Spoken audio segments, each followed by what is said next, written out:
gbogbo ibi tẹ́ bá ti ń gbọ́ wa. Mọ̀gbọ́n Nàìjíríà ló pọ̀ jù tó ń gbọ́ wa. Ẹ wọlé kan lẹ́ jẹ́ à discuss bó ṣe ń lọ. Ẹ̀wà lẹ́mọ́ ọjẹ́ láàárọ̀ yìí dandan ní. Mo ti gbẹ́wàdì, mo rán oró lọ́wọ́. So ẹ̀wà lẹ́ máa jẹ. Kò sí nǹkan anybody lè sọ. Ẹ jẹ́ a jọ ṣẹ̀wà yìí together.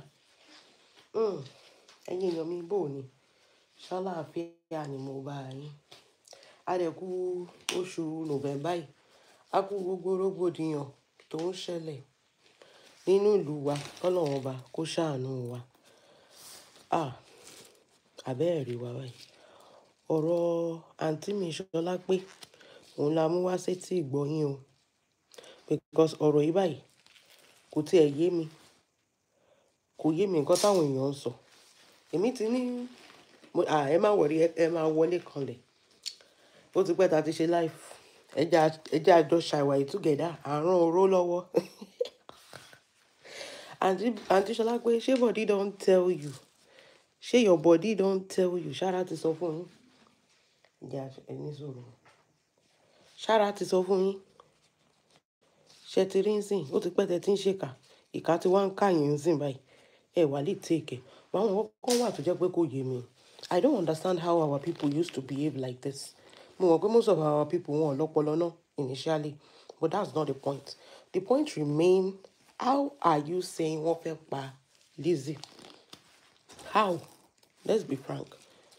Kí ló dé tẹ́ ẹ̀ sọ pé wọ́n fẹ́ pa Lizzy? Ṣé anybody tó gbọ́ bẹ̀ sí lọ́rùn? Òun ló fẹ́ parẹ́ ẹ̀ náà. Òun ló fẹ́ parẹ́.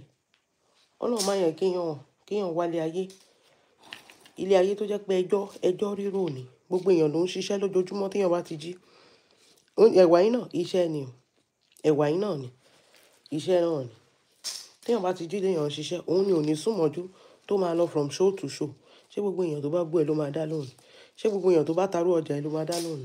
Ṣé gbogbo èèyàn tó bá jẹ́ speaker ló máa dá lóhùn? Ṣé gbogbo èèyàn tó bá jẹ́ tiktoker náà ló máa dá lóhùn? These are things that you people refuse to tell her. Kò sí anybody tó fẹ́ pa.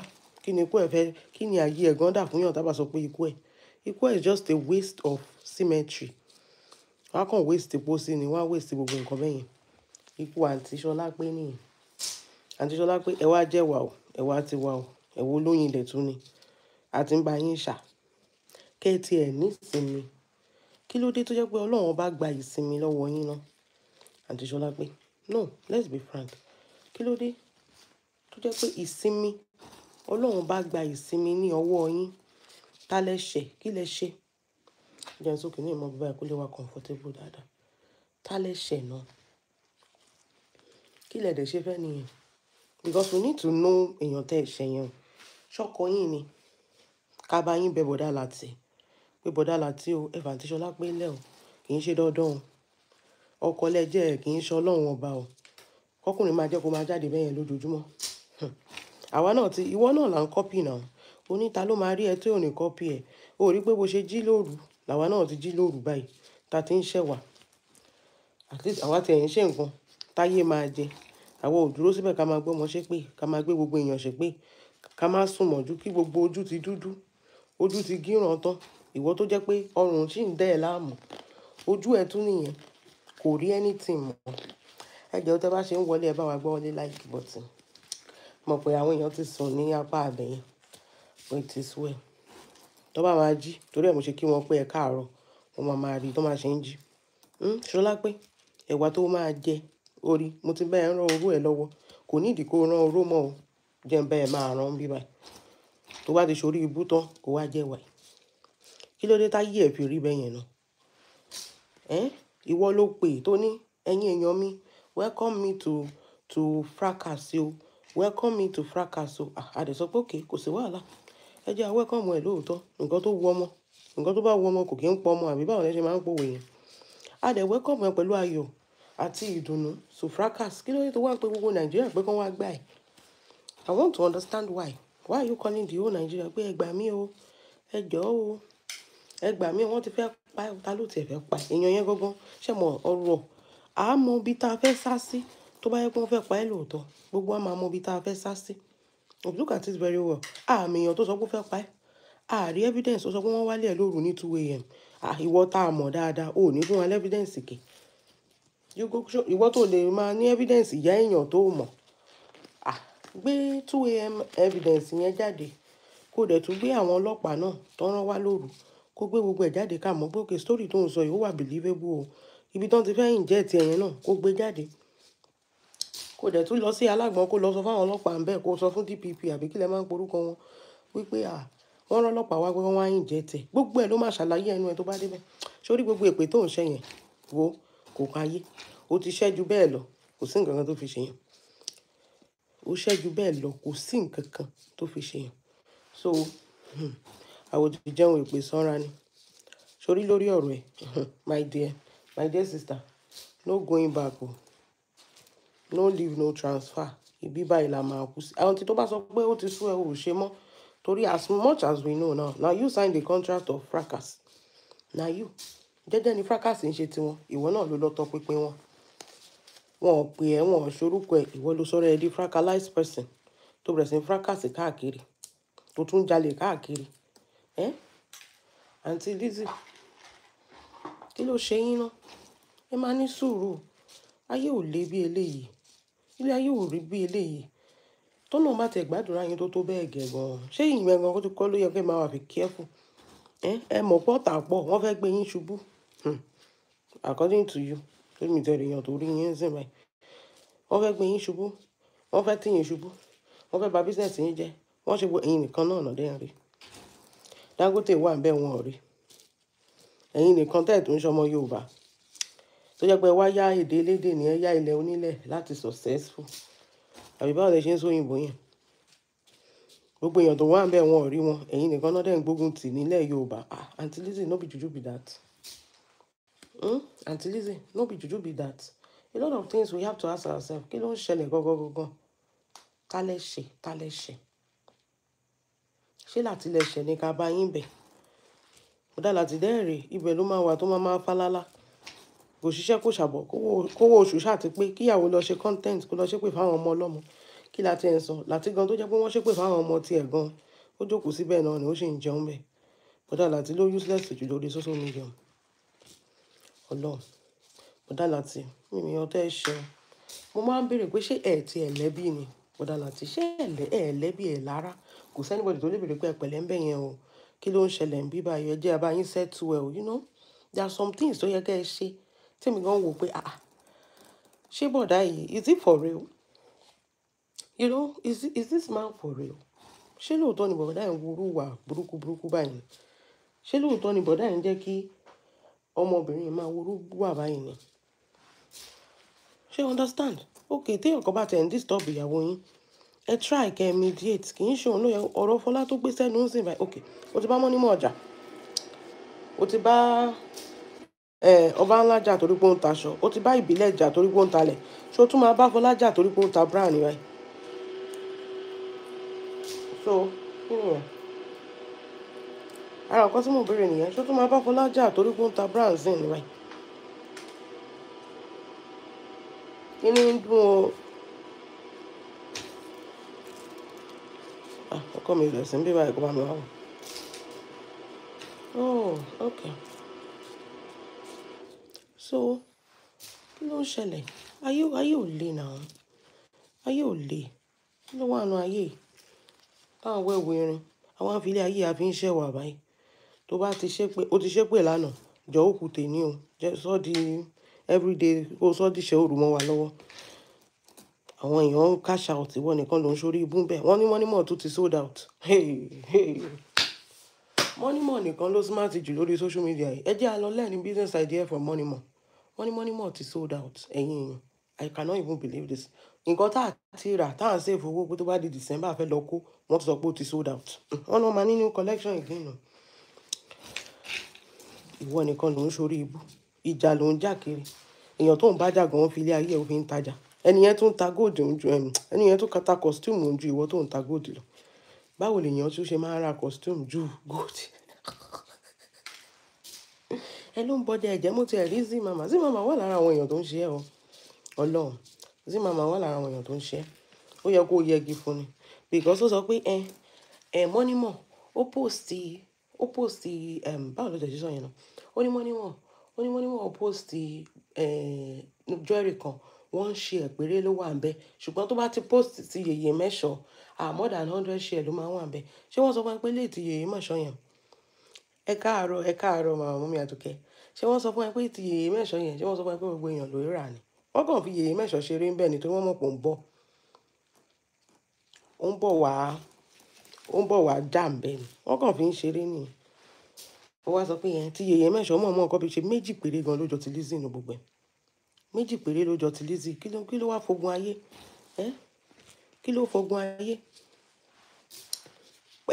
pendant sọnù àti chain tó lò ẹ̀kan péré la dẹ̀ rí chain yẹn lọ́rùn ẹ̀ tó bá yẹ pé nǹkan tó fẹ́ fi ṣe kínní ni Lizozo yes ma mọ́mí Àdùkẹ́ ẹ ṣé ma tó bá yẹ pé nǹkan tó fẹ́ fi ṣe kínní ni ó yẹ kó o gbé chain yẹn jáde chain yẹn gan ò sí lọ́wọ́ ẹ̀ mọ́ náà ó dẹ̀ ń jà lórí nǹkan tí ò sí lọ́wọ́ ẹ̀ mọ́ bóyá o tiẹ̀ yọ lọ ya lò gan nísìn tó sọ́ra ẹ di ara ṣó tó ń ya gold tó ń há ń jọ sí bóyá o tiẹ̀ lọ ya lò ń sìn báyìí ta ló mọ̀ no ta ló mọ̀ ó ní mo sọ pé tí bá ti ṣẹ̀wá ìtàn àbí kí n fi ṣàkàrà ni wọ́n tún dín àkàrà fún ẹ lórí social media kó lè nísinmi o ò rí bí mo ṣe pàtàkì ẹwà lórí ọ̀rọ̀ ayé ẹ̀ Lizozo sódà ìsinmi tó ń wá yẹn ọwọ́ rí ó dàbá ẹyọ kan ti jábọ́ mi tẹ̀rẹ̀ ìsinmi tó ń wá yẹn ọwọ́ rí kí ló dé kí ló fọ ogun kí ni what is the barbara gold tó sọ pé wọ́n pirate wọ́n photocopy rẹ̀ àti rí gold yẹn látọjọ́ tó ti ń sunkún o ti ṣépè gold yẹn ò dẹ̀ sí lọ́wọ́ ẹ̀ no be juju be that ó yẹ kó gbé gold ń jáde pé ẹ̀yin èèyàn ìyàtọ̀ wà láàrin o gold lélẹ́yìí o bí eléyìí ni tèmi ṣe rí o gold yẹn ò sí lọ́wọ́ ẹ̀ mọ́ ibi tó ti gbà ó ti dá padà síbẹ̀ bóyá o gbà òun bá wọn rí sẹ́ẹ̀lì ẹ̀ ní báyìí ta ló mọ̀ tó dẹ̀ fẹ́ parẹ́ lórí nǹkan tí ò sí lọ́wọ́ ẹ̀ àti Ṣọlá pé kí ló wà nílé ayé ọlọ́run gan tó dá ayé àtọ̀run gan kò jealous in fact gan ara jealousy lọ́lọ́run fi pa èṣù tó ń gbénu ayé tọ́lọ́run bá ṣe kí ló wá fa jealousy tó bá jẹ́ pé ìwọ ló ní ilé ayé ńkọ́ wàá ní kéèyàn má gbébẹ̀ kí ló ṣẹlẹ̀ tàtí ẹ kí n ta tèmi ó dàbí tá a bá lọ sọ́jà ni oríṣiríṣi èèyàn ló ń tata ẹni sùúrù ṣèbó oríṣiríṣi mọ́ọ̀lù ló wà ń bí báyìí ṣé kan dín kan lọ́wọ́ ni the same thing lẹ́ni gbogbo wọn ń tà èmi sọ pé odidi mọ́ọ̀lù kì í ṣe ilé ikú tí Lizzy kan tó ń pè ní mọ́ọ̀lù yẹn tán kì í ṣe pé báyìí kéèyàn lẹ plaster mọ́ mall is a place tí ò kì í gbèrò tẹ́sẹ̀ ò kì í dá ń bẹ̀ wọ́n ní ṣọ́ọ̀bù Lizzy in fact gan wọ́n fẹ́ lè máa dààmú báwo lẹ ṣe ń pè yẹn ní mall ṣé Shoprite yín ni àbí kí lẹ máa ń pè Shoprite yẹn wọ́n ní bíi small outlet ní bí báyìí wọ́n ní kò tiẹ̀ tó àwọn shop tó wà within the street ní bí báyìí ẹ wá imagine ládùúgbò shop tó wà different name different everything the same thing lẹ́yìn gbogbo wọn ń tà lọ sí mall lélẹ̀ the same thing ló ń tà pẹ̀lú mall níbẹ̀ yẹn different name different people ẹ̀dẹ̀ wá débẹ̀ yẹn ẹ̀dẹ̀ wá ń ṣe bí wèrè gbígbẹ́ yẹn nìkan ni wọ́n taṣọ ò torí pé wọ́n ti rí ẹ tó ń taṣọ wọ́n talẹ̀ ò torí pé wọ́n ti rí ẹ tó ń talẹ̀ wọ́n tó ń jẹ ò torí pé báyìí wọ́n tún fẹ́ ta bra torí pé wọ́n ti rí ẹ tó ń ta bra torí ẹ̀ nìfọlá ṣe lọ ta bra ṣé kí n ṣògùn ayé nìyẹn àǹtí Lizzy ibi báyìí lẹ máa dàgbà sí ẹjẹ́ àfilé ayé yín ẹjẹ́ àfiṣẹ́ àyọ̀wà díẹ̀ oúnjẹ àárọ̀ yín lélẹ́yìí mo fẹ́ kẹ́ jẹ lé ìtàn àbí kẹ́ kọ́kọ́ rán oró kẹ́ tó jẹ lé kí ló dé kí ló ṣẹlẹ̀ gangan náà ó ga ọ ẹ wá ṣépè lánàá eléyìí tó tẹ̀ máa ń pa mí lẹ́rìn wọ́n ní hope she still dey alágbọ̀n she never even go alágbọ̀n now gbogbo allegation to make against those police officers wípé they came to kidnap her rí ìyẹn ló sì ń bá a lẹ́rù láti lọ sálágbọ̀n náà ó ní they came to kidnap me they came to kí ló tẹ̀ tó sọ yẹn náà they came to inject me tó bá dé alágbọ̀n you go explain to their ṣé DP ni àbí DPO and you go explain now you go show the evidence where they came to inject you ta ló fẹ́ wá inject ẹ̀ àwọn allegation tó máa ń make yẹn tó fi máa ń bá yá ara ẹ jẹ́ if there's anybody to lẹ́tà náà mo wà ọjọ́ tó mú lẹ́tà wọ̀ ó fẹ́ sunkún pa this one now you are now looking for pity party wàá búyàn wàá búyè èèyàn she never even go she never go ẹ̀rù ń bà á láti lọ ni that is why she's cursing burúkú ẹ̀rù ń bà á láti lọ torí ó mọ̀ pé tóun bá lọ ó possible kan arrest o nǹkan tó ń ṣẹlẹ̀ nìyẹn ṣe mọ̀ pé Àbújá ló ṣe wà in fact gan-an ni mo sọ pé mọ́nímọ̀ gan ṣọ sáàbù ni tẹ́ ẹ̀ bá notice mọ́nímọ̀ ṣọ sáàbù ni náà mọ́nímọ̀ mọ̀ pé ó ti wà lábújá kó tó send letter so that kíní yẹn máa wà very inconvenient. Ṣé mo pé Lizzy ò ní plan pé òun máa lọ. Lizzy dẹ̀rẹ̀ ó lórí àwọn burúkú kó tó lè wọ plane ẹ̀mí á fẹ́ bọ́. Ṣé ti understand? Ó ní àwọn sí rẹ̀ burúkú. So mo ní mo ṣọ sáà òun ti rò pé òun ò ní lọ anywhere, òun ò ní lọ sékòó mọ́ fún December torí owó flight. Nísìnyí báyìí tán ti gbé lọ sálágbọ̀n kò ní choice than to report in alágbọ̀n. Wọn ò bí dá. Ó ní déètì tán fún náà. Tí ó bá wọ́n wá transfer ẹ̀ láti odidi Abuja yẹn, wọ́n á gbé bẹ́ẹ̀ ní gbólé ni. Well, no, she's used to it now. Ṣé ní àná náà ti ń gbé bẹ́ẹ̀ ní gbólé ni? Ṣé wọn ò gbé inú ìdùmọ̀ta ni? She's used to it, so ìwọ jẹ́ kán pé ẹ̀ kó má dáhùn. Kán tiẹ̀ lẹ wanted morúkọ ẹ̀ gan ni mò ń expect. Kán lẹ wanted. Àwọn èèyàn tó wá ń gba wájú tó wá ń gbẹ̀yìn mi ò wáyé mi. Àtẹ̀gbọ́n táwọn school mother yẹn náà. Àwọn school mother Adébímpé ó ní washing machine sọnù. Mo ti rí bí tán ti ṣe AI washing machine. Adébímpé a whole nurse. A whole nurse. Ẹ wo bí wọ́n ṣe ń ṣe ilé ayé ẹ̀ online. A nurse tí ò ní self control, tí ò mọ okó kan tá a kì í dún. Tó jẹ́ pé mò ń gbọ́ téèyàn kan sọ fún Adébímpé pé torí ìyá Esabod, torí pé ó ń bá ìyá Esabod jà ló ṣe lọ lẹ̀ mọ́ Lizzy. Èmi sọ pé that is not the only reason. Adébímpé láì kó lẹ̀ mọ́ èèyàn torí benefit. Tẹ́ bá rí gbogbo èèyàn tó wà pẹ̀lú Adébímpé, there is a benefit táwọn yẹn ń gain lára ẹ̀. Wọ́n ní benefit tó ń gain lára ẹ̀. Yeah, understand? Yes, I'm telling you the truth. Ẹ wo Aberufus. Aberufus máa ń dáná, ó ní restaurant. Ìgbà tí Adébímpé fẹ́ ṣe party, ìyẹn ló send ata jollof, tó send a lot of things sí. Ẹ wo kí náà porúkọ ẹ̀yìn ká TNT. Òun ló gbé washing machine àti nǹkan mèremère. Aberufus tún send owó sí Adébímpé o. Adébímpé is always there for the benefit. For the benefit that she can get from you. Ẹ rí pé tó bá ti ń sọ̀rọ̀ Lizzy, ọmọ mi, ó nílẹ̀, nǹkan tó ó fẹ́ kí Lizzy fún òun nílẹ̀. Kò dẹ̀ mọ̀ pé wrong person. Ṣé ó ní speaker gan lórí social media yẹn tó ti fún lẹ́rìí ṣá? Mi ò mọ̀. Mo mọ̀ kó máa ń fún wọn lówó òbọ̀ mi mọ̀ bí àwọn máa ń fún wọn ní nǹkan bẹ́ẹ̀ yẹn. So I think nǹkan tó rò pé bí Lizzy máa fún ni. Lizzy ò dẹ̀ tí ìfẹ́ ara ẹ̀ sọ. Tí Lizzy bá fẹ́ fún ẹ nǹkan, especially irú nǹkan bẹ́ẹ̀ yẹn. Lizzy àkọ́kọ́ polówó fún gbogbo ayé náà láti gbọ́. So gbogbo nǹkan tó bá promise yín lẹ́yìn tí ò tí ì sọ síta, ẹ má tanra yín jẹ, kò ní fún yín ṣíṣì. Bèbí ń ṣe Lizzy tá a mọ̀ yín. Kò ní fún yín ní ṣíṣì kọ́bọ̀ tó yọ, ẹ ní rí. Lizzy ò èmi gan ò expect kó fún yín lẹ́nìtì. Torí olè ní most of you. Kì í ṣe pé ẹ nífẹ̀ẹ́ torí owó tẹ́ rí gbà lọ́wọ́ ẹ̀ náà lè ṣe dúró tì. Ẹ̀yin ò mind kó jì sí kòtò. Ẹ jẹ́ n béèrè kíní kan lọ́wọ́ yín. Tán bá arrest Lizzy lẹ́ni. Ẹ tẹ̀já bára wa sọ tọrọ. Tán bá arrest ẹ lẹ́ni. Ṣé kí làwọn ilé ìfẹ́ sọ? No, ìgbésẹ̀ wo náà fẹ́ gbé? Àwọn tó jẹ́ supporter ẹ̀. I feel like àwọn tó ń support Lizzy, they are not even on social media. Ṣé ráwọn ilé aláriwo ni wọ́n content creator lásán ni wọ́n? The people that really support her, they are not on. In fact, wọn kì í jẹ́ káyé mọ̀ pé they are behind her.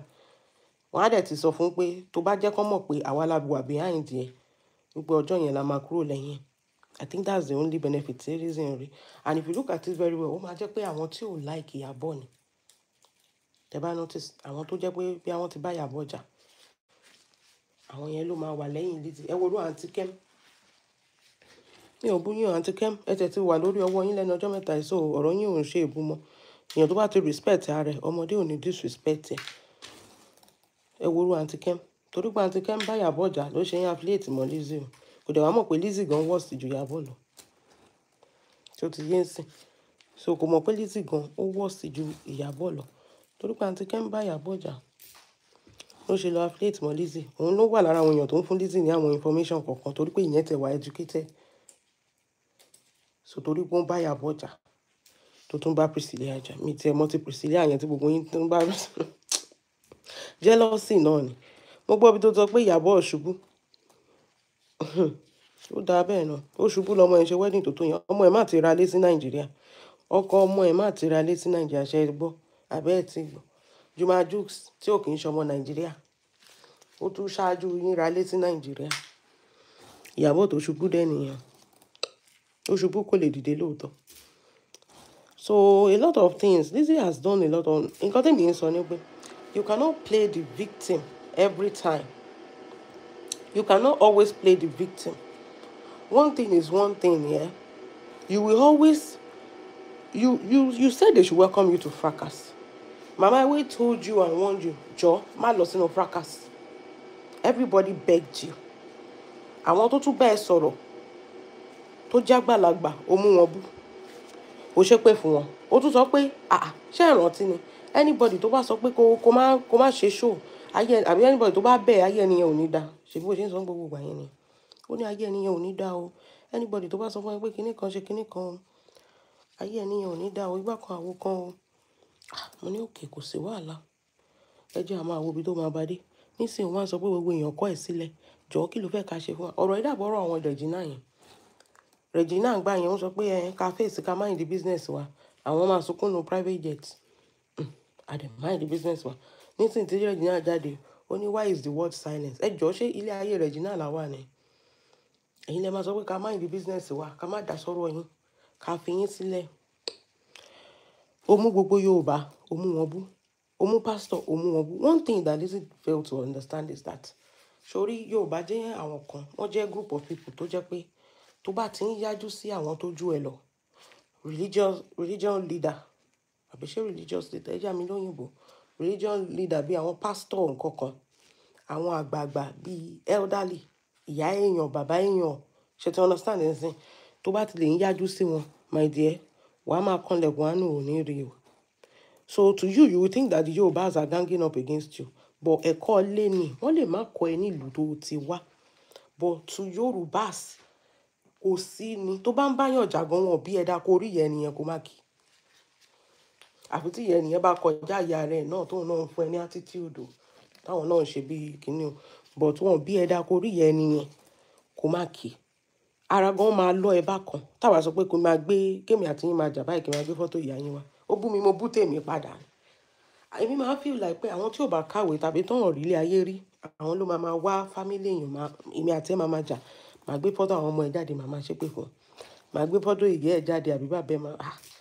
That is too low for me. That is too low for me. I will never do something like that. So when you do something like that, Yoruba people automatically feels like, àwọn ilé or sharawa. So when you now need them to help you, they will not. They'll just be looking at you. That is why Lizzy is feeling like they are all ganging up against her. Nobody is ganging up against you.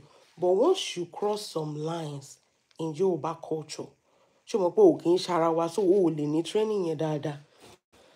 You are not part of us. So once you cross some line by going for people, ṣé máa dúró ìyà tó ti gbé jáde tó ti ṣépè fún, just because ìwà àtọmọ wọn any counter.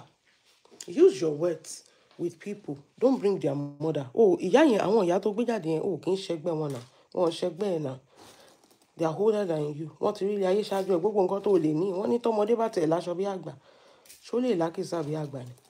Gbogbo owó tó dẹ̀ gbójúlé yìí náà, òfò ọjọ́ kejì ọjà. Ṣó lè gbé lọ sọ́run ni? She understand that kind of thing. So àwọn nǹkan tí ò kì í understand yẹn pé àwọn line kan wà, wà ní láàánú rárá. Ó máa dàbí ẹni pé gbogbo èèyàn wọ́n ti kẹ̀yìn sí ẹni. But tó bá check ara ẹ̀, you will understand that ìwọ fún ara ẹni problem ara ẹ̀. A lot of people are willing to help you. But once you cross those lines, they will just be like, olórí burúkú lélẹ̀ ìjàre máa sùn. Then wá sọ kíní kan fún ẹ.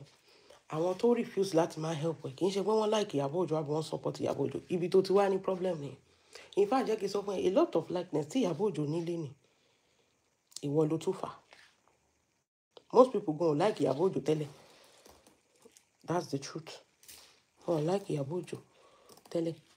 Ìwọ ló tún fà because ó ti wá dàbẹ̀ ni pé ó fẹ́ mú wálẹ̀ dọ̀dọ̀dọ̀dọ̀. You are doing everything with all those curses on our children and everything. It's not like there's something else. And we keep saying it like, Auntie Shola, if there's actually something, you have not even tell us up to today. What is the problem? Ṣé mo pé àmọ́, a kò mọ̀ pé òun bá Ìyábọ̀ Òjó jà ni. A lè sọ pé okay, kí ló fàjà? Ta nínú yín ló mọ̀ nǹkan tó fàjà? A lè sọ pé nǹkan báyìí ló fàjà. Ó ní wọ́n lo sound yẹn. Ó ní Ìyábọ̀ Òjó lọ Canada. Ó sọ pé heartbeat bra. Ìyẹn gun ò tí ì tó jà. It show how insecure you can be. She did not even mention Fola name.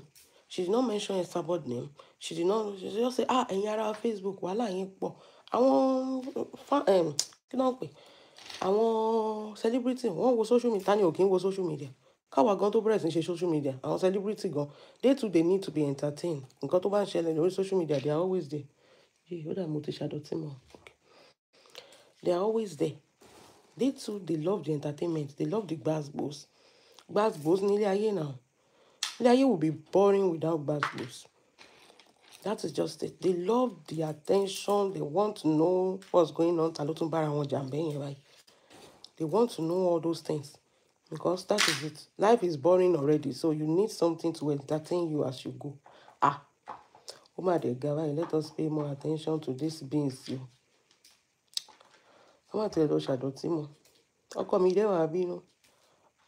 So, you know that kind of things. We like the abroko. We love to abroko nation. We love it. So that is just it. All these people supporting you, it's not like they like you. They are supporting you because of what they can get. There's a difference. The people supporting Iyabo, they are not supporting because kill on for anybody. Iyabo has paid them off. Talo so mo Iyabo rí ni. Ṣé mo bá sọ̀rọ̀ rí ni? Àbí ṣé ó mọ̀ mí rí ni? Èèyàn mélòó, okay, that's the pé bẹ́ẹ̀ lówó náà ya pé à lọ́wọ́ Iyabo tó. Èèyàn mélòó ló fẹ́ sanwó fún? That is just it. A lot of people don't like Iyabo. I personally don't like Iyabo, but for a long time I've liked Priscilla. Èmi máa wo fíìmù nígbà tó wà kékeré. And I like, my children love Priscilla, so the love generated more for Priscilla. But kì í ṣe pé she's not my best. She's not my best actress. Iyabo is not my best actress. So the support Iyabo sees is as a result of aláṣejù ni, aláṣetẹ́ ni, Lizozo. Kí lọmọbìnrin yìí ṣe fún wọn? You have not answered that question. You that did not tell us what Iyabo did, the same thing you did to Toyin and Makuden. You did not tell us what Iyabo did to you. You did not tell us what Toyin did to you. You did not say anything. Only welcome to fracas.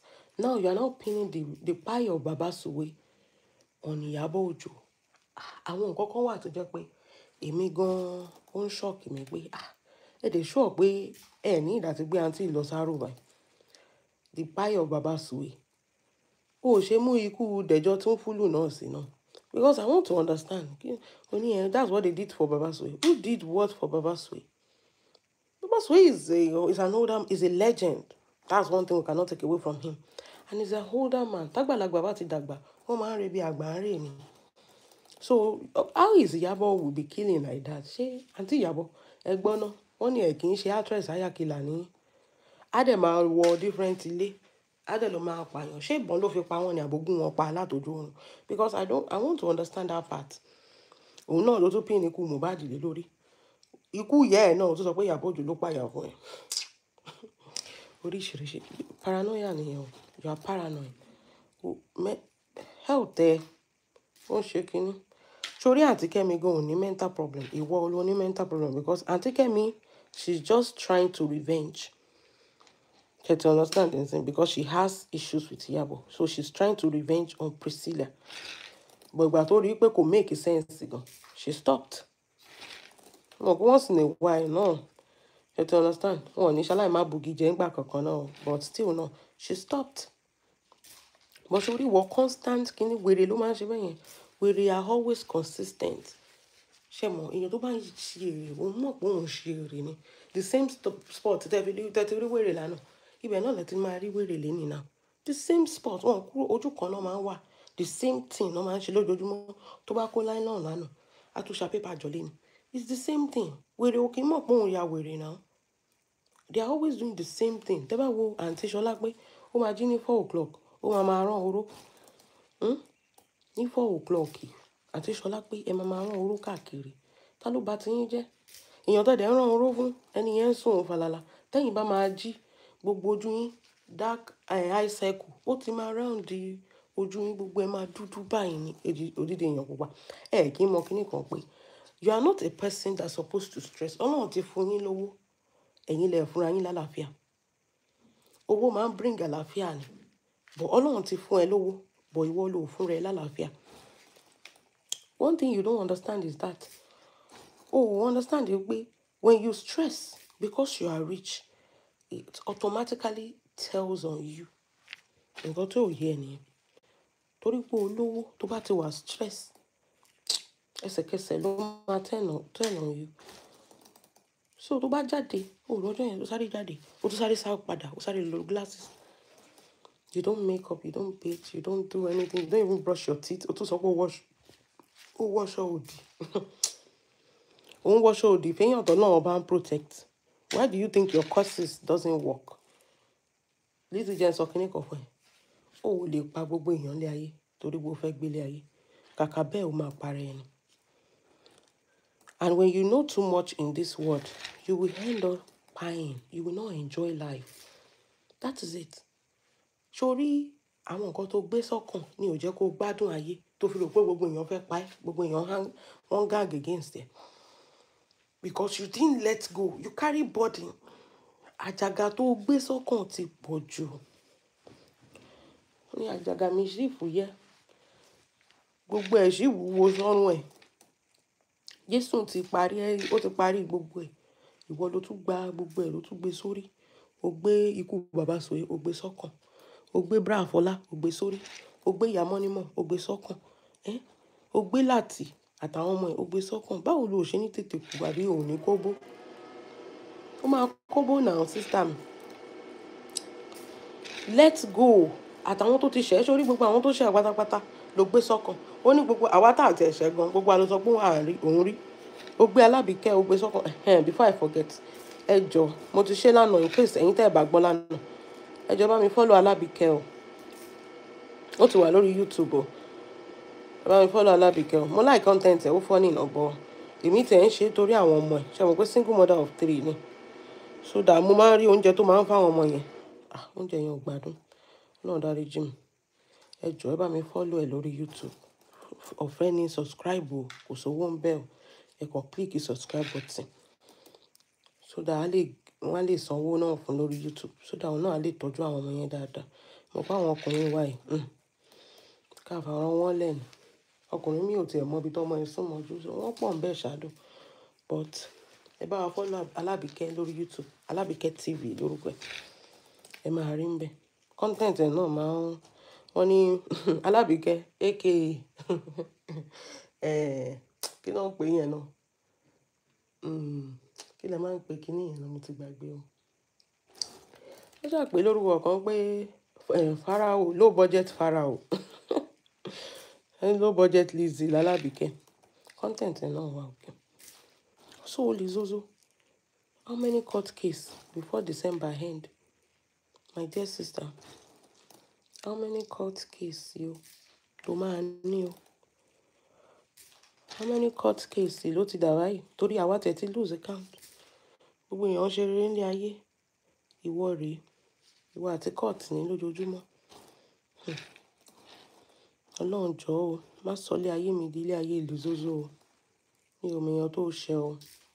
In fact, tí bá rẹ́ nìyẹn, màá lọ máa bẹ nìyẹn pé kó jọ. Ibi tó yí ilé ayé ẹ sí. Bó ṣe sọ ilé ayé ẹ dìdàkudà yìí, ó ti tó. I will pay anything to that person to live your life alone. Because I don't think this is the Iyabo Ojos that you are screaming every day. Ló ń ṣe torí àwọn èèyàn rẹ̀. Ṣé èèyàn tó ẹni sùúrù àti oníkòkò àti kòkó ẹ ló máa ń lọ. Èèyàn ò lè síbi méjì lẹ́ẹ̀kan náà.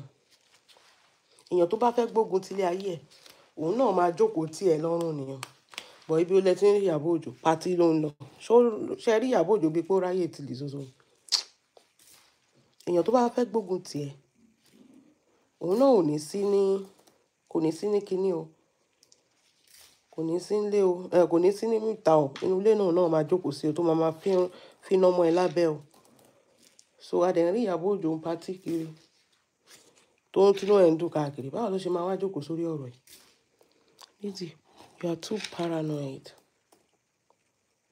You are too paranoid. Ibi tí ṣòro ẹ wà kọ́ ló kọjú sí. That is why it seems like you are not getting solution. Hello, Mommy Ellen. Good morning, ma. Má bínú mi dédéré yín. Ẹ káàárọ̀ ma.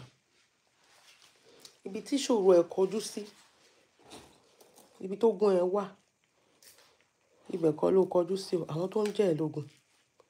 In fact ó mọ̀ wọ́n, tó bá mọ̀ wọ́n ó ní ayé ò ní bàjẹ́ sórí social media. Tí bá ti fẹ́ ṣẹ̀wá ìtàn mo máa fi ránṣẹ́ sí ẹ kó tiẹ̀ jẹ wá kó lè lẹ́jẹ̀ lára. Jókòó rojọ́ ẹ̀jẹ̀ ti gbẹ tán. Ṣógun láyé ni kí ló wà ní ayé tó jẹ́ pé èèyàn ń sùn báyìí àwọn kan sùn lánàá wọn ò ní jí láàárọ̀ báyìí. Kálukú ń ṣe gbogbo nǹkan káyé ẹ lè dà wọ́n rò pé àwọn kan jókòó tí àwọn fẹ́ bá yé ẹ jẹ. Wọn ò ti bá yé ara ẹ jẹ́, ò ti lé kọ́sítọ́mà lára ẹ. Ó ní ẹ kó tó ẹ máa gbọ́rọ̀ rìnrìn ọ̀rọ̀ yìí ló ti ẹ̀ bí mi inú jù. Ó ní ẹ kó tó wá fún èèyàn wà kọ́kọ́ lọ béèrè.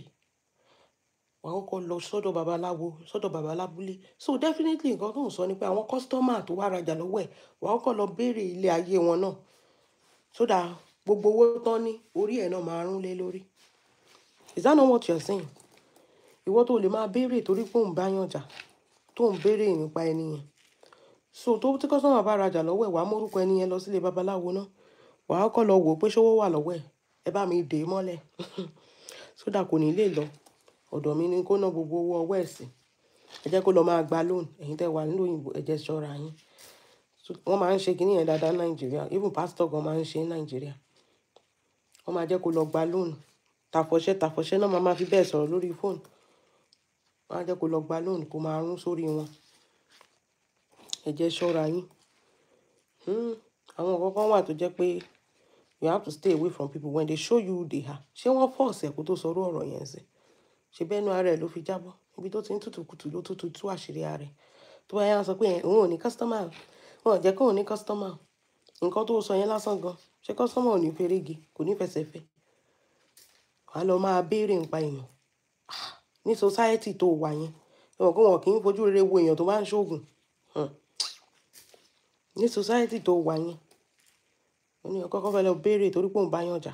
So èèyàn tó wá rajà lọ́wọ́ ẹ̀ tẹ́ bá ṣe mistakenly tẹ́ ẹ jà àbí tẹ́ni yẹn lọ post Ìyábọ̀ Òjó. Wà á lọ béèrè nípa ẹni yẹn. Wà á bẹ̀rẹ̀ sí máa gbógun tẹ́ni yẹn. Wẹ́n náà àwọn ènìyàn náà. Àwọn irú àwa àti ẹ̀dìdì wájú ẹ̀ kí la fẹ́ lọ ṣe wájú ẹ̀. Ata ni mo rò pé mo lè bẹ́ẹ̀ rà torí a fẹ́ ṣòkú ní December. Pé àǹtí mi Lizzy o since tẹ́ ti ń ta rodo agbára mi gbé rodo. Bọ̀n nígbà tẹ́ sọ pé tí lọ ń béèrè kádàrá àwọn èèyàn báyìí. Èmi kẹ̀. Mo ti rò pé discount ni ká fi bá yín rà. Mo ti sá o.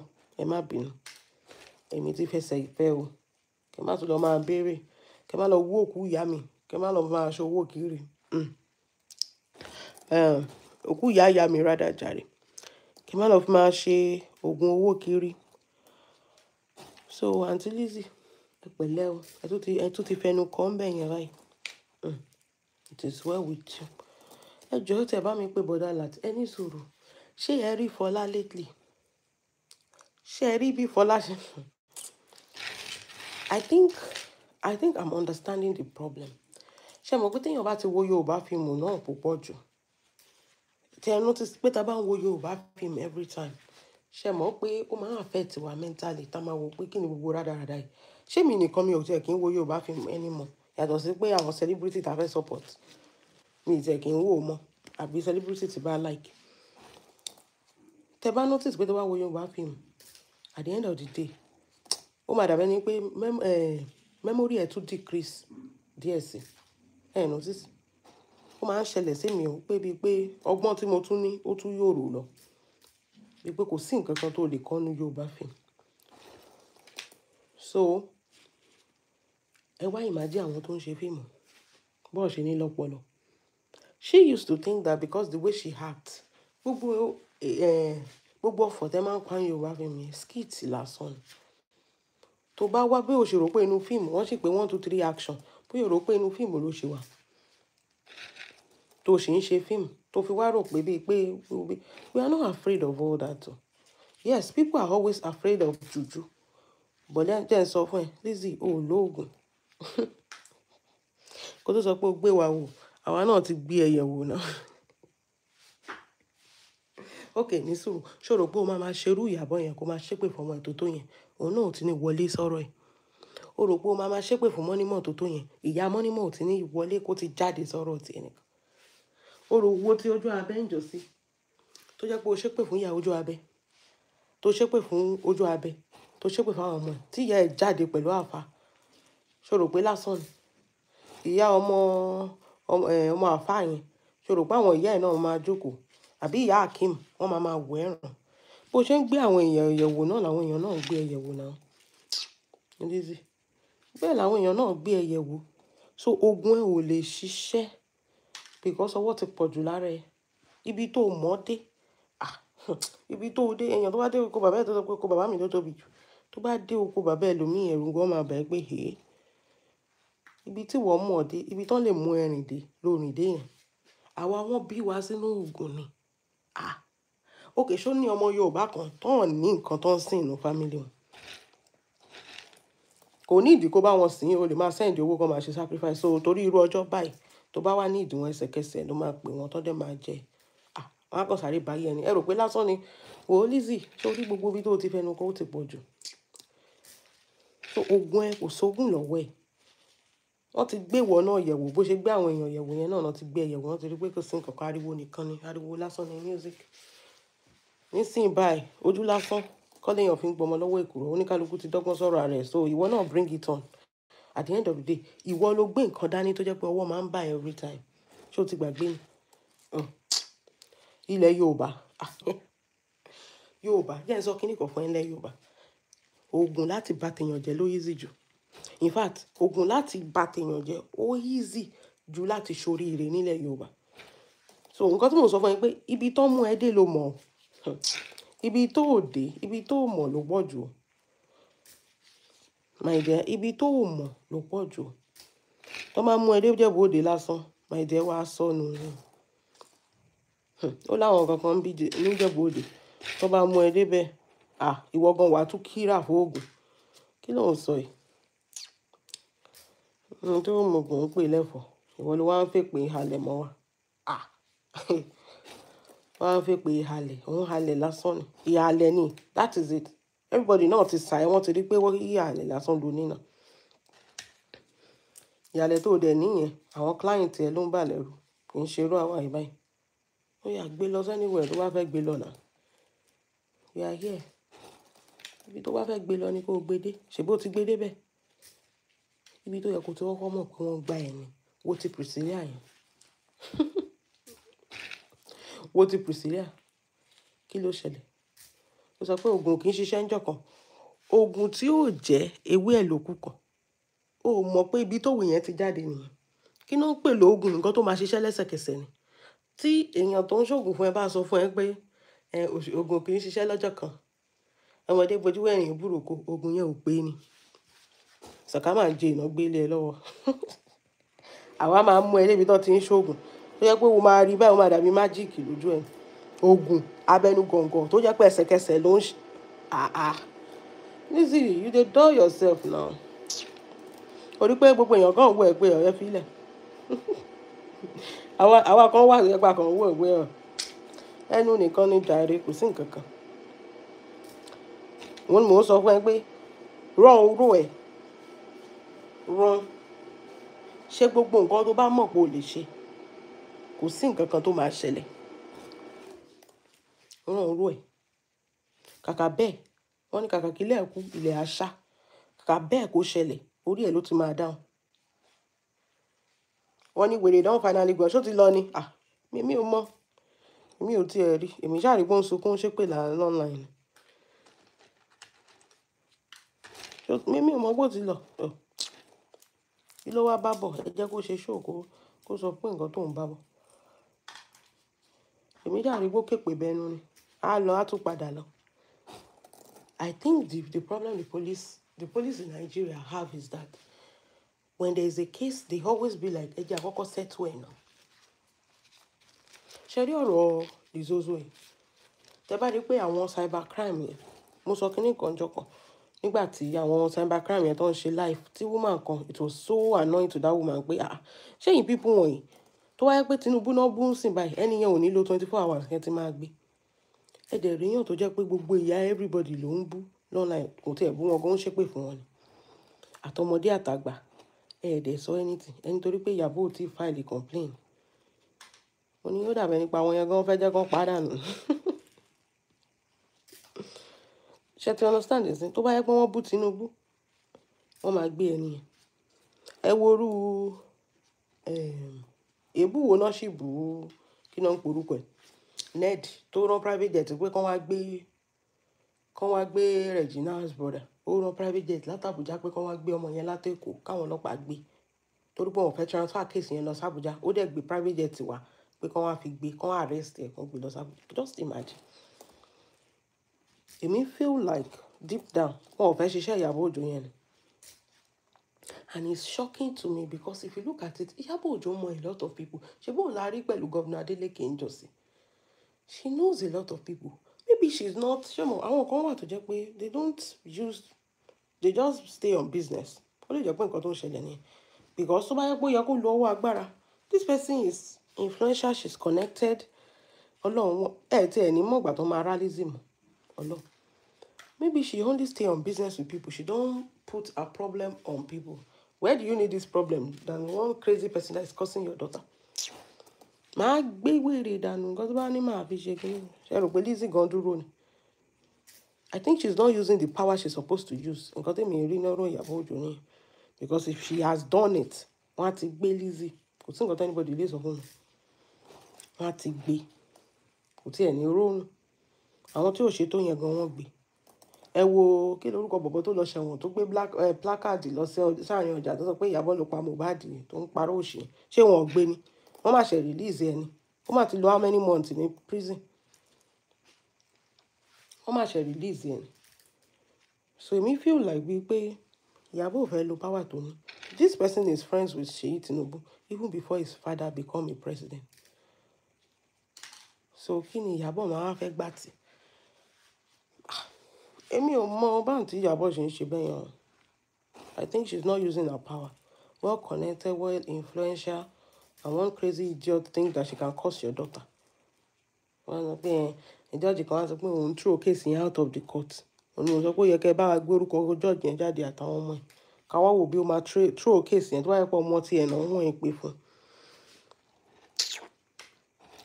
tó bá jẹ́ pé ọmọ judge yẹn náà wọ́n ẹ̀ pé fún will she have done that because this is cyberbullying now every day àbá sọ pé òun ò rí I also feel like Ìyábọ̀ is just taking it easy on her a lot of things ó yẹ kó ti ṣe but she say let us go through the legal way aunty Ìyábọ̀ leave legal let us go through the traditional way the kini way any way dabamọ la máa go through I just it. I feel like she knows the people she's supposed to call. This person is friends with the Okoyas, friends with the Tinubus, friends with the governors, Adeleke, Sanwo-Olus. Ẹ wá sọ pé wọ́n lè gbé wèrè kan tó ń disturb ẹ̀. Wọ́n máa gbé. VDM kan wọ́n gbé VDM. Ta náà wọ́n lè gbé who is wèrè Èkó? Tọ́n lè gbé. Because of the vote LP. No, it's not even about support. I'm not showing his support. I think that there's something else. I know she's not even putting her power. Èmi rí pé kò tiẹ̀ try láti lo ọwọ́ agbára. I feel Ìyábọ̀ did not even try to use ọwọ́ agbára. That's one thing I feel. Lọ́wọ́ agbára, ó kàn lo through legal way. We go to court, we go to kíní kan, we go through the legal way. Forget legal. Torí ọjọ́ báyìí nìyẹn ṣe ń dáràn náà. It's not the whole APC now. Torí pé kò support yẹn ò wá mean anything. Okay, kátà wọ́n sọ pé MP tó support. Ṣé Obi náà beans? Obi used to be a governor now. Obi tí Ìyábọ̀ support. Ṣé Obi náà sán èèyàn kékeré lóbi inú ayé ni? Àbí ọkọ Ìyábọ̀ Polo wá jẹ́. I feel like she's not doing what she's supposed to do. Mo tẹ̀ torí fídíò àǹtí Bukky kan tó ń sọ pé Ìyábọ̀ Òjó ló ní Ìyábọ̀ Òjó kìíní kan. We know it's not Ìyábọ̀ Òjó that has that account because a lot of people have been posting. That person has been posting for a long time. And we too, we know the things the person posts. What we can say, Ìyábọ̀ Òjó cannot post things like this. She cannot. But Ìyábọ̀ Òjó is reserved and she's like a more body kind of person. She's reserved. So she cannot post things like that. People that have issues with her just want to pin everything on her so that people will see her as a bad person. I don't think she's bad. I don't think she's bad. I just feel like misunderstanding. And one thing about Nigerian here, they always don't get their priorities. That is just it. I mean, they love the corruption if they are included, but they hate corruption if they are not included. Okay, then so for example, for instance, tó bá yẹ pé family mi ní Tinubu, ṣé rò pé a máa sọ pé Tinubu ò dá every day. This is what I used to tell people, pé Nigeria ò lè dá. You understand it? Èèyàn bọ́mọ kékeré sùn, Ìyábọ̀ jáde pé nǹkan tó ṣe yóò dá, you are a colleague, ẹ̀yin lẹ máa ń ṣe fíìmù lesson fáwọn èèyàn, ṣó yẹ kó tún lọ máa defile ọmọ kékeré, ṣé orí ẹ̀ ò pé ní kinní kan ṣe kinní kan. Ẹ má release ẹ torí pé wọ́n fẹ́ release ẹ lóòótọ́, torí pé ó ti jẹ́ star. Ẹ má release ẹ o.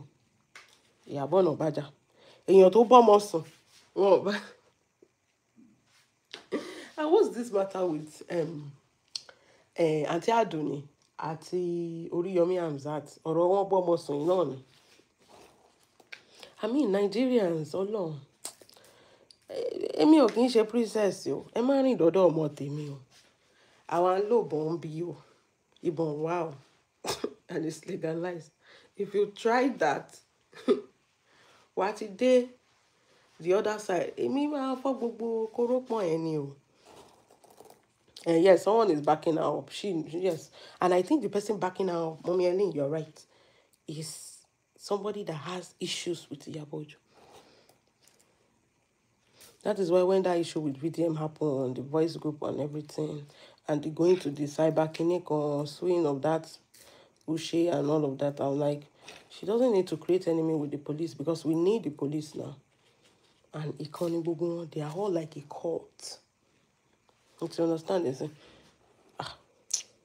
Because I know a lot of people are, she's fighting a lot of battle. She's just, I don't know how she used to come out and she will look nice. Tó bá jẹ́ lómi, wèrè kó rò pé òun ló ní problem. Ó máa gbàgbé pé ìwọ nìkan kọ́ ló wà nílé ayé, oníkálukú ló ní problem tiẹ̀ náà. Nǹkan tí Ìyábọ̀ Òjó ńlá kọjá, Ọlọ́run wèrè kó lè rí kọ́tà ẹ̀. Ó kàn kígbe ni. Nǹkan tí Ìyábọ̀ Òjó farada, wèrè kó lè farada. Mi ò tí mọ̀ pé ó lọ sọ́lágbọ̀n náà dò. Àwọn lọ wo fídíò ẹ̀, nǹkan tó bá bọ̀, ó máa tún ké padà náà ni. Ẹ̀mí àfẹ́ bọ̀ ní Zozo how market. How market, my sister? How far? I know my schedule. You know one thing I want you to do? Maybe you should try it. Why don't you just say that, okay, I'm done. If this is going to be bringing this thing my way, I am done. You are calling everybody. You are calling everybody to support you. You farms the Malians. You did not get their support. You farms, Taloto farms, the Babasowe family, the Mobat family. I want you to run. I want you to go on Jabatu to want to pay. You want no fair. You are farming everybody just because you want to fight Iyabojo. But still, people are doing as if they don't. Even the APC don't farms they go. Torí a mọ̀ ẹ́. Tó bá ní connection dókè ọ̀hún yẹn. Ní sùn lórí social media. Tó bá ní connection dókè ibẹ̀ yẹn. Ní sùn. Yeah, you're right. Only it look like they paid her to destroy Iyabo's image by mentioning her name because she was scared to mention her name before. You're right. And I think this thing erupted when Iyabo was having issue with people that time. That mobile of a thing and VDM of a thing. She didn't say, ìgbà tó di ọ̀rọ̀ ọmọ Ọ̀chàyà yẹn sí mi. Nǹkan tí ó yẹ VDM ni àwọn méjèèjì náà drag. They drag Iyabo Òjó. They call her that selective activist, no man she. Now they drag VDM too. They too, they said selective. One thing you don't understand, VDM, is that the two of you are doing the same thing. That is why you don't have to fight Iyabo Òjó. You speak for the voiceless. Why would you fight each other? he was thinking Iyabo Ojo is the enemy. Iyabo Ojo is never the enemy. Okay, when Iyabo Ojo is out of the way, she won't read justice for Mohbad, no gbanosti. They would have wished Iyabo Ojo was included again. Àwọn àǹtí Bukky gan tó gbowó tó gba gbogbo ẹ̀, wọn ò rí nǹkan kan fún wa dé ni.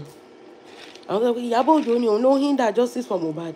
Ó dẹ̀ fi ilẹ̀ fún as early as possible. As early as possible.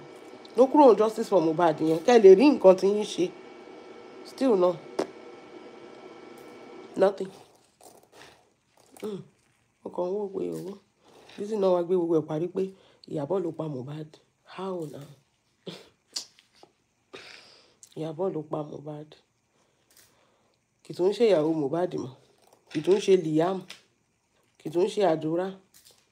Kì tún ṣe Malian. Ìyábọ̀ ló wá pa Mohbad. Nínú ilé tí 15 people wá. Ìyábọ̀ dẹ̀ gòkè lọ. Àbòpọ̀ ra wọ̀bẹ̀ ó dẹ̀ gún Mohbad pa. Kì tún ṣe nurse. So a lot of things are just wọ́n sanwó fún náà. Èèyàn yẹn dẹ̀ ní power gan. But kò sí ni. Gbogbo yín lẹ máa lulẹ̀. Àtèèyàn tó gbowó. Àtèèyàn tó sanwó fún. Because nǹkan ẹyọ kan mo mọ̀ ní pé iṣẹ́ ọwọ́ èèyàn máa dá ẹjọ́ fún ẹni yẹn. Iṣẹ́ ọwọ́ èèyàn. Because if you look at all these things this woman has been doing to help. Ẹ má worry, we will help you. But yín lẹ máa ṣe rí àwọn tó dẹ̀ máa wọ́n ní adẹ́tẹ̀ kò lè fún wàrà ṣùgbọ́n ó lè dá wàrà nù. Lizzy àfi kó rojọ́ ni. Have you seen Lizzy stand up and support anybody? Tẹ́ bá rí tó bá ń sọ̀rọ̀ ẹ máa rò pé support is not by staying on phone and say nǹkan báyìí ló ṣẹlẹ̀. You have to stand up, go there. That is when you are supporting somebody. Ní orí social media yìí, èèyàn mélòó lẹ ti rí kó dìde. This one is just turning your phone and just talking. Èèyàn mélòó lẹ ti rí tó gbére ẹ̀ dìde tó dẹ̀ lọ tó lọ support yẹn. Èèyàn mélòó ló tiẹ̀ máa ń ṣe. Àwọn yẹn gangan ní kẹ́ ẹ praise o torí àwọn yẹn gangan ló ń ṣiṣẹ́. Ẹni ẹ torí owó ló ṣe ń ṣe. Okay, ẹ̀yin tẹ́ ẹ̀ ṣe torí owó ó yẹ ẹ try ẹ̀. Aunty Bukky, you know me. I don't used to collect money. I am not interested in your money. Oh my God, èlò náà dá ń gbà yẹn. Over 200 million naira. Still no, wọ́n máa rí justice.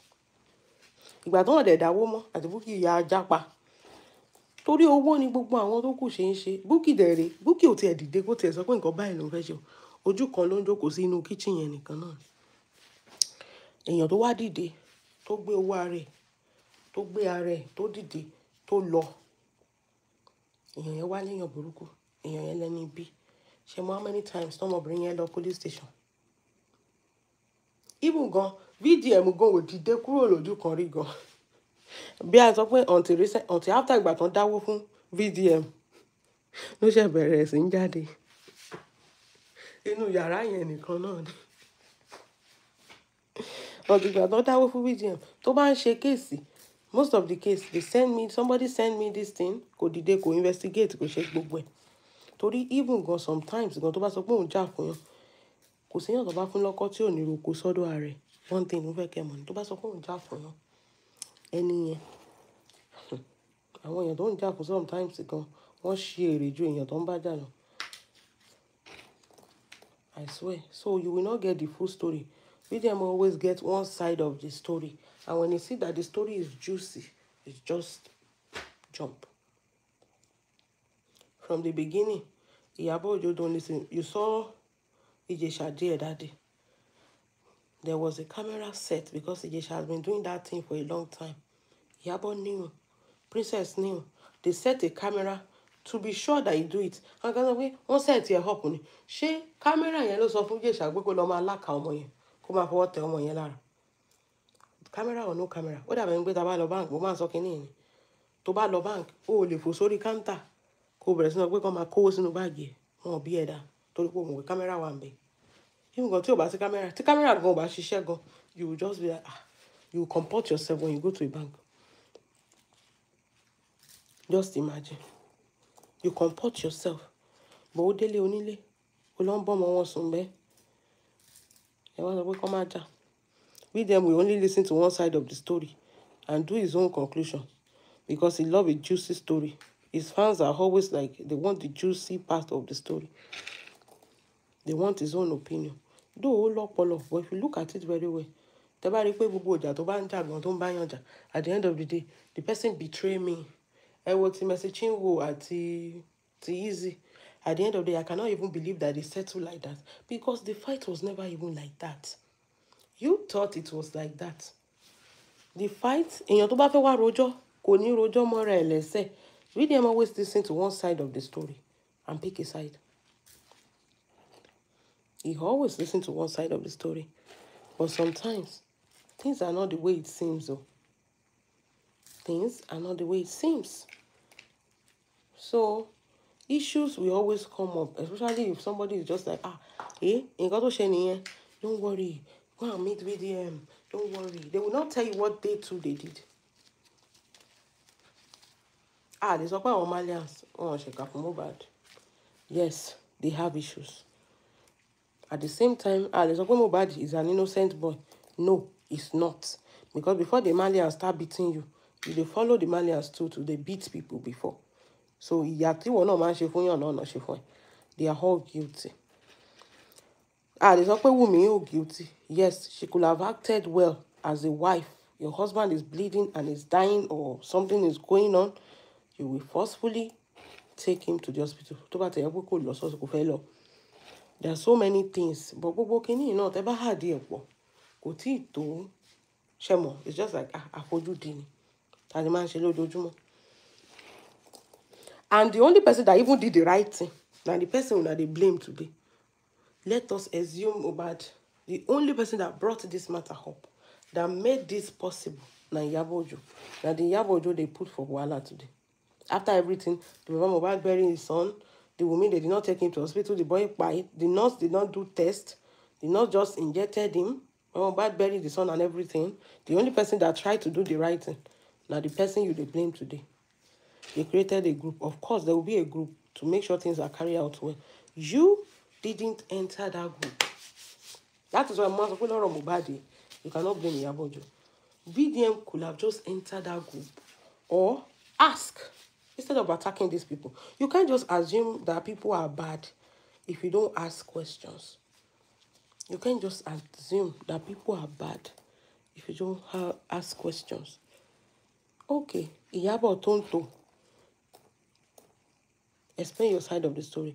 Would have been in your combat shewa. Tinu wan be wa. To tell some of courage go and confront any. Oh, ya kill it over shaking. Why did you do this thing? And he answered, so can he be enu?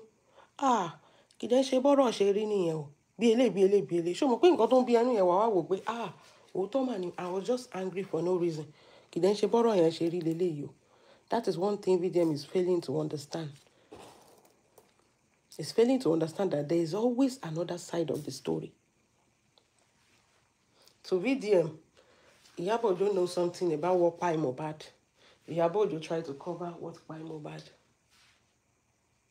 But it's not like that. VDM didn't get the opportunity to ask. When that thing happened, you have the right to ask her now. There's something that is uncleared. I want to ask you this question. Nipa kini bai ati kini bai. And she will explain to you. Before they take any action, before anybody take any action, there's always a reason. That is it.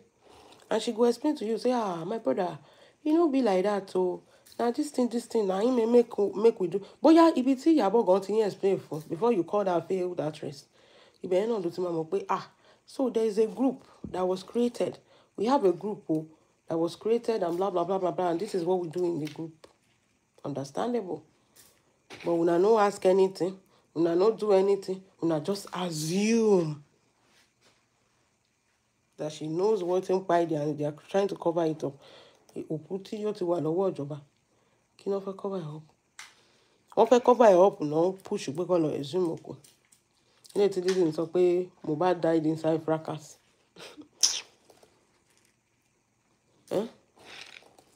So I used to be like, Iyabo try for people and people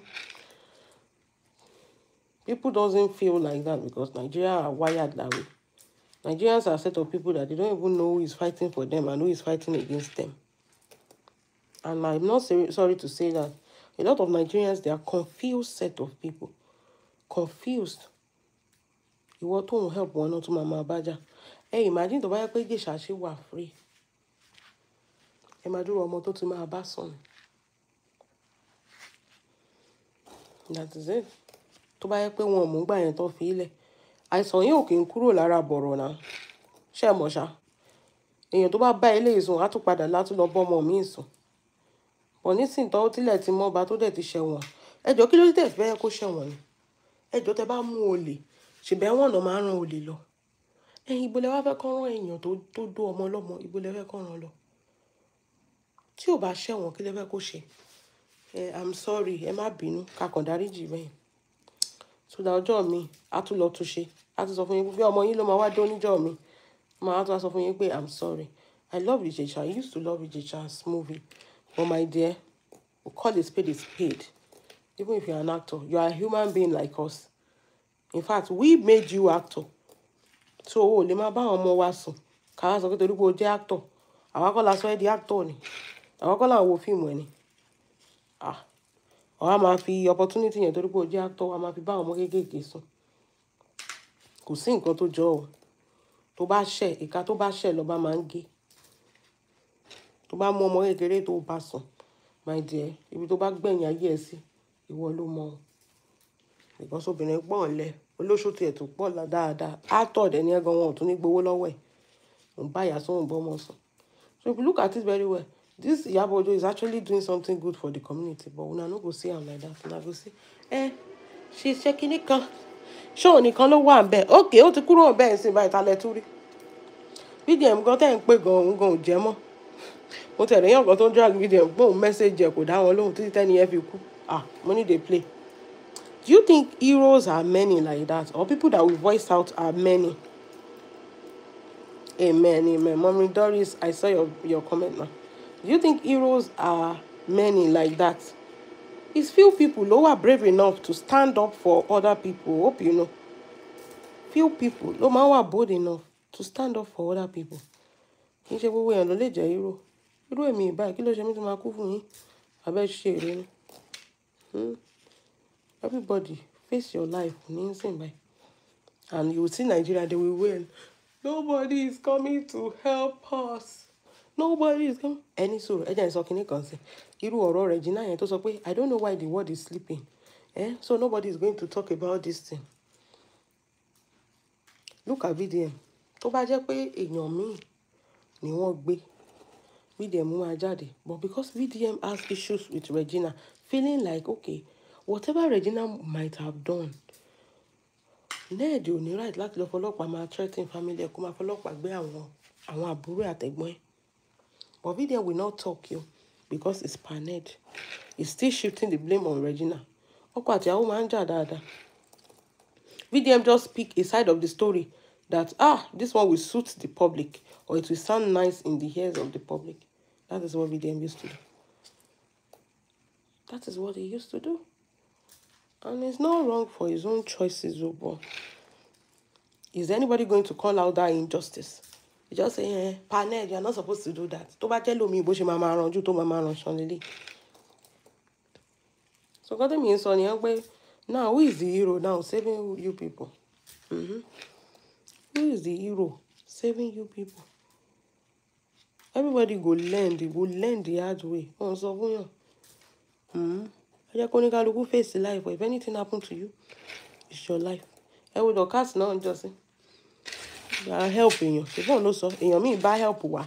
Ọmọ ọlọ́mọ ò rò ya ṣe fún. Don't even help anybody. Kó ṣì lọ. Ẹ lọ wá ṣẹ̀ṣẹ̀. Ẹ̀yin náà lè máa sọ pé lóòótọ́ ni kíní kan ṣe kíní kan. She got herself in problem because of helping. So ẹ rò pé wọ́n máa ń sọ ẹ jẹ́jẹ́ kan face life. Ṣé rí àwọn tó ṣòro láti ṣòro fún tálíkà ni? Wàá wọ wàhálà torí pé o ṣòro fún tálíkà. Okay, gbogbo èèyàn tí mò ń list kí ló ṣẹlẹ̀ sí wọn? Ṣé nítorí oore náà ni? Tálíkà ló ṣòro láti ṣòro fún wọn. You go enter problem because of oore tó ṣe fún tálíkà. And people will stand up against you and say, now you be the bad person, and you be the shaking. A lot of things are shaking jare. So Let them face their life squarely. Surely, Sholagwe, you never see anything. You never see anything. I just pray for you. We kò ní kú aṣọ kan sí ẹ lọ́rùn. Torí gbogbo owó tó ń pa báyìí, ẹjọ́ ló fi ń ṣe. Ó ń gbàgbé kinní kan pé 1,000:1. Mi ò mọ̀ bí mathematics yẹn correct. Is you against everybody. And each person ló ń gbé ẹ lọ station. Oní case pẹ̀lú Ìyábọ̀, oní case pẹ̀lú Money Monsin, àtàwọn bẹ́ẹ̀ lọ tó ní case pẹ̀lú. Ó ti gbàgbé pé kì í ṣe èèyàn kan ló ní case pẹ̀lú. Ìwọ nìkan ló ń gbé ogun ẹjọ́ wá bá. Ó tún ní case pẹ̀lú Alábìkẹ́ náà. Ó ti gbàgbé pé kì í ṣe ìwọ nìkan ló ń gbé case wá bá. Okay o. Ó pé ìwọ nìkan ló ń gbé case wá bá àwọn tó kù. Different people ni. I'm just pity you, Ọlọ́run. I don't know how, where you got it all wrong. I don't know how. Yé ń bèrè kíní kan lọ́wọ́ ẹnu. Tó bá stop àti máa mention Ìyábọ̀ Òjò's name. Kó tiẹ̀ face ọjà ẹ̀. Kó tiẹ̀ má dárúkọ Ìyábọ̀ Òjò mọ́. Ṣé o fẹ́ kú ni? Ṣé kú máa pa ẹ́ ni? Kó tiẹ̀ face ọjà ẹ̀ pé, oh yeah, I'm done. If this is what is going to be taken every year upon year, àti ìwọ next year. But bó ṣe wà yẹn, next year ò ní rárá o máa ní bíi 10 court cases. Kò tẹ̀ sọ pé òkè o, mi ìdárúkọ Ìyábọ̀ Òjò mọ́ o, mo fẹ́ fèsì ọjà mi o. Ẹ̀wọ̀n ń sáré ní kòkòrò ní báyìí. Mo fẹ́ fèsì ọjà mi ni o. Well, I think olówó ẹjọ́ ó dẹ̀ ní building tó lè gbé ta. Àti àwọn mọ́tò 1995 tó ń gbé kiri yẹn. You will sell them now. Olówó ẹjọ́ náà. Èèyàn tí ò bá lówó ẹjọ́ ò kì í ṣe bó ṣe ń ṣe yẹn náà. It's just so sad that we used to look at you, adore you. Èmi ń gbà yín wá fi Lizzy fọ́ ni. Pé Lizzy bá wò. Ẹ̀yin wo. Ta ló múra jù nínú Nollywood? Lizzy Anjorin ni. Ta ló ń ṣe kíní kan náà? Láyé ìgbà yín. Táwọn àwọn pé ọjọ́ kan ọ̀dọ̀ ọmọbìnrin láti fẹ́ máa rajà o. Mo máa ń sọ ọ̀nà. I'm not ashamed to say it. Then, mo máa ń fi ẹ́ fọ́ ni pé gbàgbé jàre. That is why ìgbà tó bẹ̀rẹ̀ orí burúkú tó ń ṣe yìí, I find it difficult to believe. I thought it was a phase. Pé ṣe mọ̀, there's a phase in life tó jẹ́ pé you are going through. I never know it's part of you. Or that is who you are going to become. I'm praying for you. Because you need it. I'm praying. Ẹ̀yin èèyàn mi, kò jẹ́ bó ṣe jẹ́. Ẹ jẹ́ a máa lọ. Ẹ jẹ́ a lọ wo nǹkan tó sọ báyìí. Nǹkan àbábọ̀ alágbọ̀n. Ẹ jẹ́ a lọ wò. Ká tó wá wo irọ́ tó tún fẹ́ múlẹ̀. Àbí bóyá ara tẹ̀ ti tún balẹ̀ díẹ̀ sí. Ẹ jẹ́ a lọ wò. Kò jẹ́ bó ṣe jẹ́. Ká dẹ̀ lọ sẹ̀ wá ká lọ gbẹ́wọ̀ wá ká náà. Ẹ jẹ́ a mọ̀ nǹkan tẹ́ bá feel about this video ẹ̀yin èèyàn mi. Thank you everybody that joined this live video. Ẹ̀yin tó sọ pé àkín ṣe live àti ṣe live nìyẹn lénìí o. Ẹ má bínú. Busy ni. Busy. God bless you. Have a wonderful day. Bye.